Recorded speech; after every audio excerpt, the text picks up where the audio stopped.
മണ്ണാർക്കാട് പത്തുകുടി ശ്രീ ആപത്തുകാത്ത മഹാഗണപതി ക്ഷേത്രം പുനരുദ്ധാരണ പ്രവർത്തനങ്ങൾക്ക് തുടക്കം.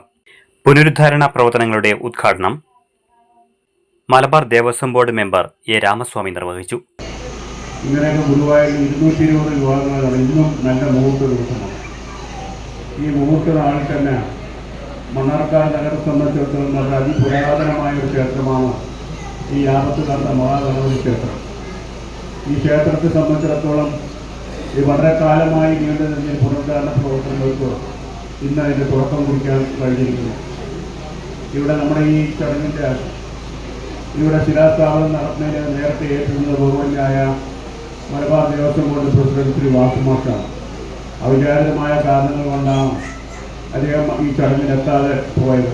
പക്ഷെ ദൈവനിയോഗമെന്ന നിരക്ക് ആ ചടങ്ങ് നിർവഹിക്കാൻ എനിക്ക് അവസരം നൽകിയത് വളരെ ദൈവത്തോട് ആദ്യമായി ഞാൻ നന്ദി. പുനരുദ്ധാരണ കമ്മിറ്റി പ്രസിഡന്റ് പ്രേമരാജ് അധ്യക്ഷത വഹിച്ചു.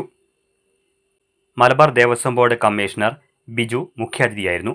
എൻ ബാലമുകുന്ദൻ സ്വാഗതം പറഞ്ഞ ചടങ്ങിൽ Malabar Devaswom board assistant commissioner Venugopal, advocate K Mohanakannan, Balakrishnan K C Sachidanandan എന്നിവർ സംസാരിച്ചു.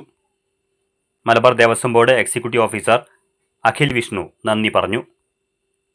പുനരുദ്ധാരണ പ്രവർത്തനങ്ങൾക്ക് 2,15,00,000 രൂപയാണ് ചെലവ് പ്രതീക്ഷിക്കുന്നത്.